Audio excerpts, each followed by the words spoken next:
Project Chevelle I've been working on for the last month or so. It's a 66 Chevelle, pretty nice shape, and I just kind of want to go over some of the stuff that I have done with it so far. It's been quite a diverse set of things I've been doing to it, trying to get it up and running so it can be driven.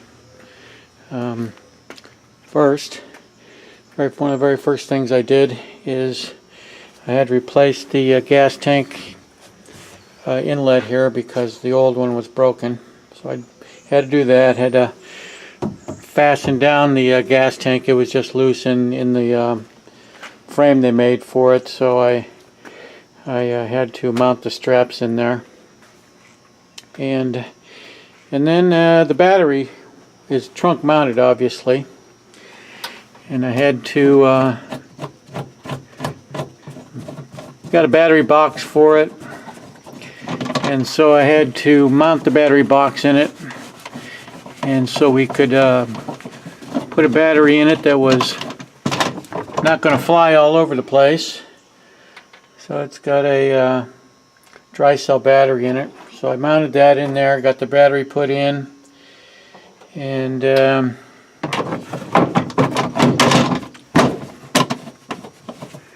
then I took and I wired in a master kill switch for the whole electrical system on the car. This was a project that was started quite some years ago and obviously never finished. It sat in somebody's garage for a number of years, really not ever having anything done to it. But they did some things on it that were, pretty decent. Somebody did a very nice paint job on it. When it's all said and done, it ought to clean up nice. Looks like most of the trim pieces are still with it, although they're not on the car right now. And of course, this is the box here under which, from the underside, you can get to it. That's where the fuel pump and fuel filter is. Of course, it's a Holley electric fuel pump. It's had some wheels and tires put on it. It's pretty much a pretty decent car, I think. It ought to work nice. But up front, here's some of the things I've done to it. I took out a improperly fit radiator that was in there, an aluminum aftermarket radiator. Did not belong in the car. It was too small. Didn't cool that well either. So I removed the fan, the belt-driven flex fan on it. Took that off, and I mounted a larger, proper radiator for it with electric cooling fans. I had to wire all that in, and so that was a little bit of a project. Had to remount the transmission cooler, turbo 400 transmission. Then a couple of things I've done to it here I thought would be nice to have.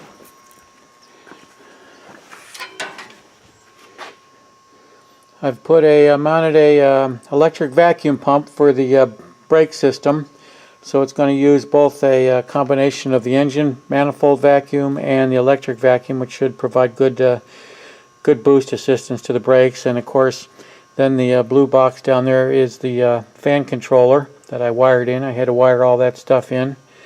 Still got a little bit of a mess of the wiring there. I want to make sure it all works first before I clean it up and kind of fix it. Had to replace. They had some cheesy looking chrome hose thing, flex hose things on it, which are pretty crappy. Thermostat housing, pretty much, surprise, surprise, was leaking. So I replaced it with the proper type factory type hoses. Took all the front stuff off of it, cleaned it all up a little bit. It was pretty much tarnished. And of course, I had to wire in for here's the temp sending unit for the fan controller. And of course, as you can see, this is a big block Chevy engine. It's a 30 over 454, which makes it a 461. 750 Holley on it, vacuum secondaries. And of course, originally when I started on this thing, they had the fuel lines coming from underneath the car coming up between the water pump and the timing case cover, and coming up here, it had a huge fuel leak, and it wasn't gonna, I didn't like it there. I wanted to keep the fuel away from the engine heat. So I refabricated some hoses, put the fuel pressure regulator over on the firewall, and the fuel line from the fuel tank plumbed it away from the headers. I've also taken, and as you can see, the header tube that runs down by the firewall, I've insulated it. I'm trying to keep heat away from the inside of the car as much as possible, because the headers obviously they create a lot of heat inside the car. Had to rewire do all the wiring here from the inside of the car to the outside of it. There was no place underneath the hood here that had access to any power or reasonable ground. So in the process of it, I also wired in, you can see I wired in a hotspot for power and a ground for it too, and I mounted this all to what would have normally been the battery tray on a stock configuration. And I also took and I insulated the header tube that runs directly underneath the brake booster. I'm trying to keep heat away from that also. And of course, after I got the vacuum motor all wired in and all that, I come to find out the brake booster is no good. That brake booster is going to come out of there today. Got a new one ordered for it. It will not hold vacuum, so there really is no power assist to the brakes on this, which is obviously could be a problem. And so I'm going to pull that out of there today. This does appear, when it runs, it appears this is a very healthy engine. I think this car is going to run very good. Done some things on the underside of it. I've insulated the collectors and a foot behind the collectors, trying to keep heat away from the floor pan again. And it all, I don't know, we're just kind of piecemealing it together. Of course, we got a line lock for the front brakes there. And the inside of the car right now is, pretty much gutted. It's got a aftermarket shifter on it. Somebody's gone and done a bunch of work on the dash. I don't even know if it's the correct dash, original dash. I know it's not, but they put some odometer gauges in it and that sort of thing. And if you look, that's the control panel there. It's got your switches for different various things. There's a ignition switch and starter switch there hanging out. When I got it, the steering column was just basically loose in the car. I had to resecure the steering column. And something that's got to go bye-bye today too is I got to figure out what's going on with this. I don't like that. That brake pedal is very loose under there, so when I get the brake booster out, I'll kind of see what's going on with that, see if we can't fix that up a little bit. As you can see, somebody's used Dynamat. They've Dynamated the whole inside of the interior. But overall, looks like it's reasonably all there. And we've got a few things underneath the car that we need to take care of too, which I'll get to when I put it back up on the hoist. It's dirty. The car needs to be cleaned. It hasn't been washed in who knows how long. It's been sitting in a garage. Looks like somebody did a fairly nice paint job on it at one point. So at any rate, got my work cut out for me. Like I say, today my primary job is going to be to get that brake booster out of there. Got a new one ordered, and see if I can do something with that brake pedal. Get it squared away. So anyways, that's where we're at on it. Well, I pulled out the brake booster, got it taken out, had to take the brake pedal out. It needs a couple of nylon bushings to restore it to its the way it needs to be. And during the course of getting down in there, being that thing is out of the way, had a little bit of a header leak from the header gaskets here, so I figured, what the hell, I'll take and pull the header gasket out of it, at least on this side, which I did. and it had a oil leak, valve cover oil leak, which I found out when I ran it the other day for a bit of time. So I pulled the valve cover off. At least I can see what we got underneath the valve cover here. Looks like these are Comp Cam's roller rockers. Looking down into the underneath the head, it looks like we are going to be a flat tappet cam. If it was a roller cam, you would see the cam, the two lifters being connected to each other so they don't rotate in the bore.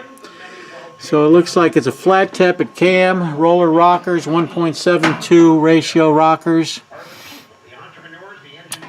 So I suppose that's good. But I just thought I'd get a view of that while I'm at it here. So, okay. Well, looking a little closer at that head, I can see where it says pass cast into the head. That would mean that this is a passenger car head, not a high performance head, which for street use is probably more than adequate. But anyways, I just found that to be a little interesting. Well, getting a good piece of work done today. I've replaced the valve cover gasket and header gasket on this side. While I have the brake booster out, I really thought that would be the thing to do, besides that valve cover gasket at the back corner there was just outright leaking under the header. So that won't stand, so I figured what the hell. Besides, the headers had a couple places that the old gaskets were brittle and cracked and were leaking. And of course I just got done putting this side in, the header gasket. I'm going to replace the valve cover gasket on this one too. And so that's a good piece of work getting done today on it. Slowly but surely, hopefully we'll get a usable car here. So, all right. Well, here we got our both our brake boosters, and obviously this is the new one, the old one.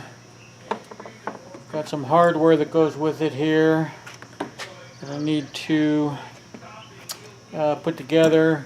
We're going to need to get these the rods on these things adjusted properly to the right length so that the whole thing activates and shuts off when it's supposed to. So we're going to see. I'm going to mount that in here just in a little bit. I've got some, like I say, got some different hardware that came with this one. A rod for the inside. I'll have to do some measuring. Although it looks like this one obviously has the short rod in it. This has a rod that goes in there, that pushes in. I've got a coupling sleeve here for the rod to adjust the rod length, and a attachment to go under the brake pedal.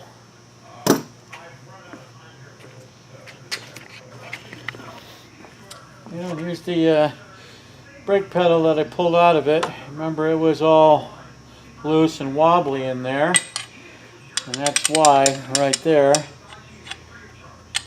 was no bushings in it. There's nylon inserts that go into this section of it that bushes the whole thing, keeps it tight. And then also in the car, in the brake pedal mount in the car, there's bushings too. So I've got a couple of 4 new nylon bushings. I'm going to see if that'll tighten those things up.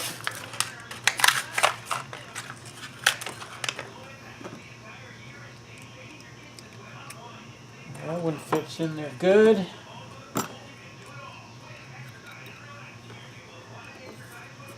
And look at that, huh? Tightens that thing right up. It's good. I'm going to mount this. Pedal back in the car here, and then I'll take and mount the booster in and see if we can get that thing to work also. So at any rate, that's where we're at on it. Well, here's the underside of this thing. Quick look. Pretty nice exhaust system put on it. It's big, looks like 3-inch pipe. Got a 12 bolt rear end. Of course, this is where the fuel cell is. Inside of there's your fuel pump, fuel filter. So some of the stuff, like I say, some of the stuff they've done looks pretty good. It looks like they did a nice job of the exhaust on it. But some of the stuff I've done is I've had to, this rear transmission mount was all but coming off. So I had to put some bolts in it, retighten that. All the transmission oil pan bolts were loose. So we'll see how that goes, if it still leaks a little bit. But as you can see, I've taken and I've insulated the collector and a foot behind the collector. I'm trying to keep as much heat as I can away from the floor pan, because when you drive this thing, it obviously anybody that had hot rods like this, you know the floor pan of the car gets hotter than heck with that. I've taken and I've had to do some rewiring to the starter. We replaced the starter, and I put a cover around it to keep it from heat also. Something that I don't like is the way the cooler lines have been run. If you look, they just run the cooler lines underneath the bottom of the oil pan and between the frame and the oil pan and up into the frame, and they end up going up front. I'm going to see if we can't take and route those on the top side, bring them up through the top side, get some 90-degree fittings for the transmission there, and make some lines to go up and run them out the top, keep them away from the bottom of the car and all that mess down there. A couple things also, I've had to take and rotate this brake line so it sits up properly. It was turned around 180 degrees, so it was pointing down. It was, when that wheel was cramped, it was pulling the brake line tight. You don't want that. And also what I noticed is if I crank this wheel fully to its left and right stop, this tire will rub, see, it will rub the header. And I don't want that to happen, because that header, because it's the outside one, goes outside the frame, that header is not part of the rest of the header flange, it's separate. And as this tire puts pressure against that header from being cramped against it, it'll want to try to bend that off of the header flange that it's mounted to on the head, which can obviously cause a leak, which is what I think did happen to them, because those are the ones that were leaking. And of course, if you look here, you can see where the valve cover was leaking onto that header, leaking oil on it. So I did replace the valve cover gaskets and the header gaskets on both sides. And same thing on this side too. That when the wheel's all the way cramped, this one is about 1/8 of an inch from hitting that stop before it runs into the header tube. As you can see, this one hits the header pretty good. On this other side here, it's almost a wash. It hits the stop about the same time that the tire hits the header tube. All right, got that in. Now we got far better. Amazing what those bushings will do for us, huh? See if we can get this thing mounted in there. Get that wiper wire out of the way. Looked like the bracket was of fairly similar dimensions.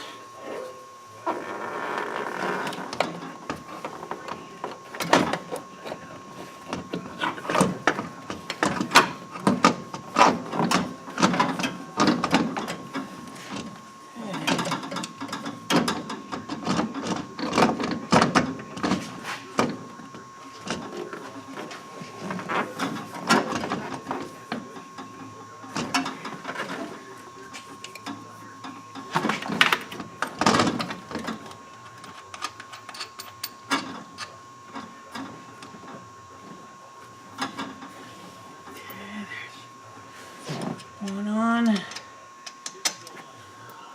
washer. And a little tightening down here and stuff.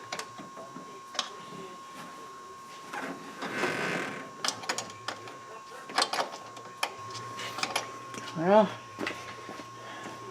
I got the booster mounted in there. It's all tight against the firewall. Question is now, is the rod that was provided, they gave me two different length rods here for the master cylinder side of the brake booster. Obviously the long one was not the right one.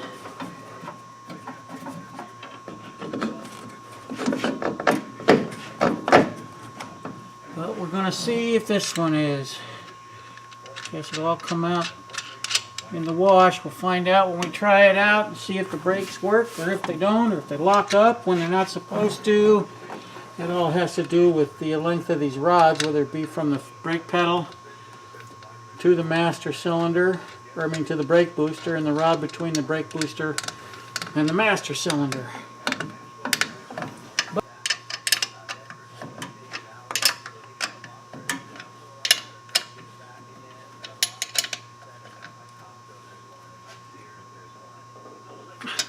Okay.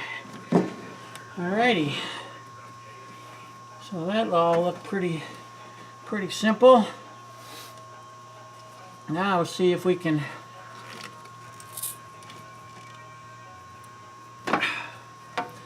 put the vacuum hose to it, like that. Okay, here's the test. I've got the brake booster mounted, the pedal back in. I think I got the rod adjusted properly. I need to turn on the power, and that vacuum pump is going to kick in, and if this whole system holds vacuum, that vacuum pump should shut off here in, I don't know, 15 seconds, 30 seconds, maybe, something like that. Let's see.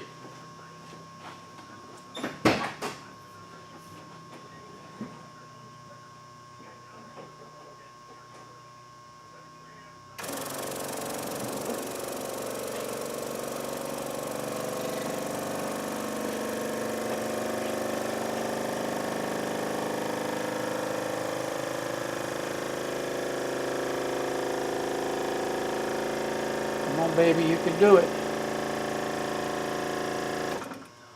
That is beautiful right there. That is beautiful, folks. Bam!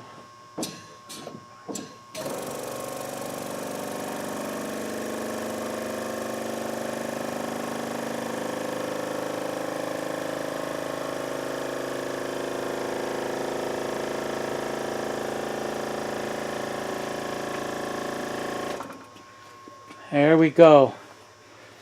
Who is the champ, huh? Damn, now if the brakes work and they don't lock up when the pedal's not being pushed, I think we're in business. Okay, our next test is I'm going to turn the fuel pump on. Being I had those fuel lines disconnected to do the valve cover and header gasket, I need to make sure we don't have any fuel leaks. So turn the fuel pump on and see if we got fuel pressure.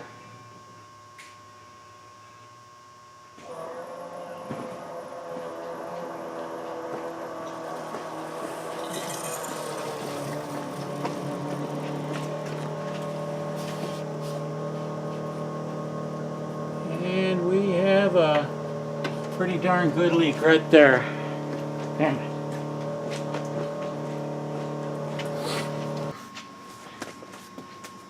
Okay, here we go. Going to see if we can get this thing fired up.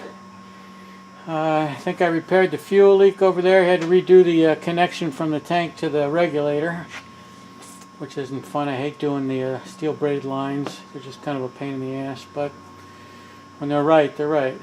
And let's see if we can get it fired up and see if it'll go, stop, go into gear, brakes work, all that stuff.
And just making sure it's just oil burning off what was on there before. Fired up though, huh? Well, I got it to back out of the garage. And I'm going to fire it up again. I got my temperature gauge set up here. It's stuck into the radiator core. I want to see at what point the fans kick on. I just ran it just for a little bit. I started back up here and see what feel we get.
Degrees. Hopefully this fan will kick on about 170 or 80.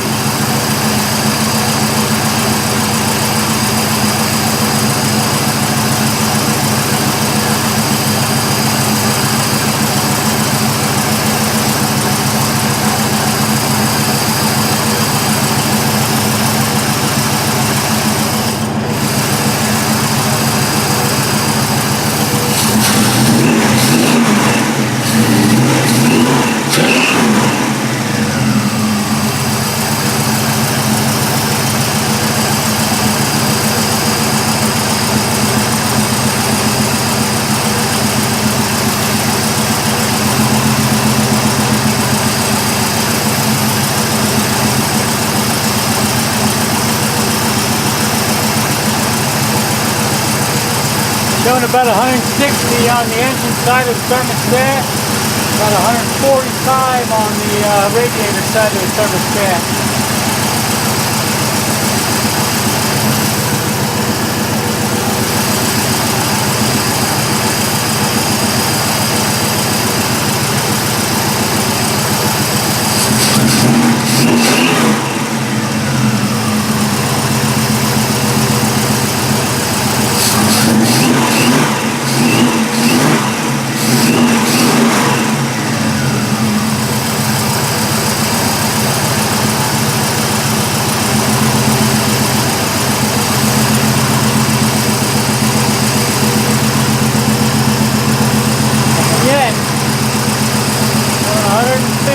On the radiator side of the thermostat.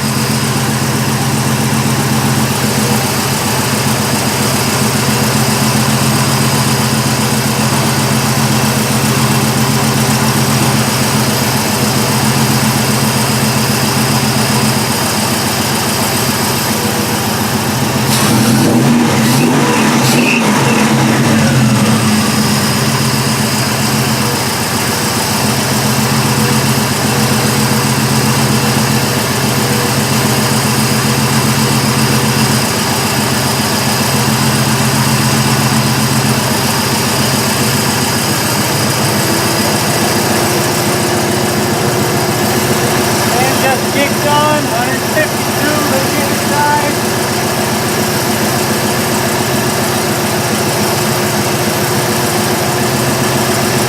So it's about 170 on the engine side of the thermostat. Good.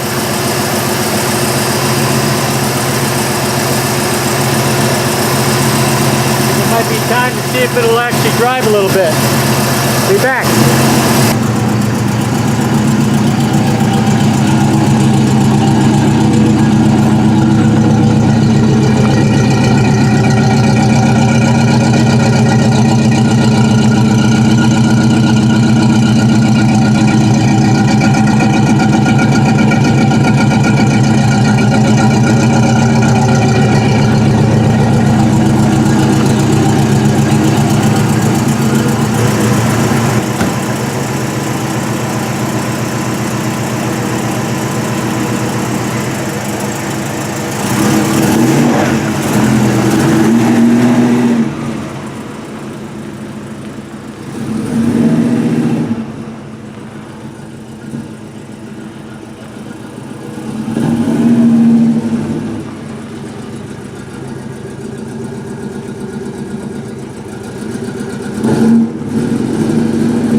Well, I think we did good.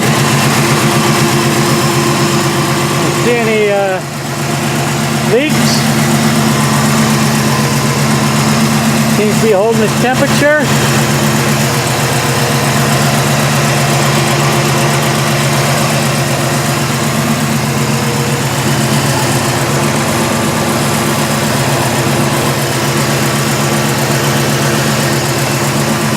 Looks good. And I like it. A whole bunch of work put into this thing to get us to this point.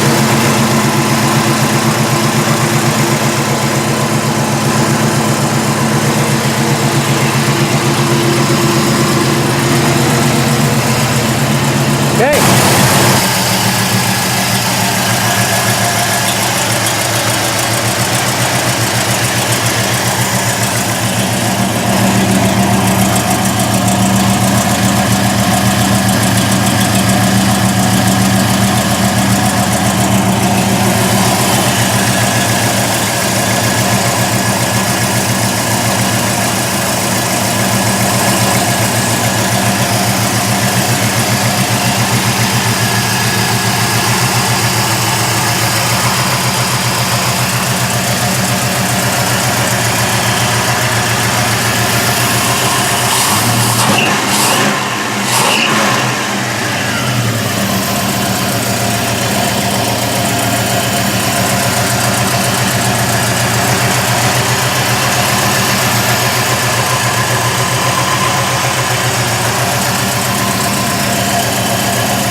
Next thing we got to do is rebuild the carburetor. It's probably been backfired so many times it's probably blown the power valve out of it.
like it needs to be rebuilt.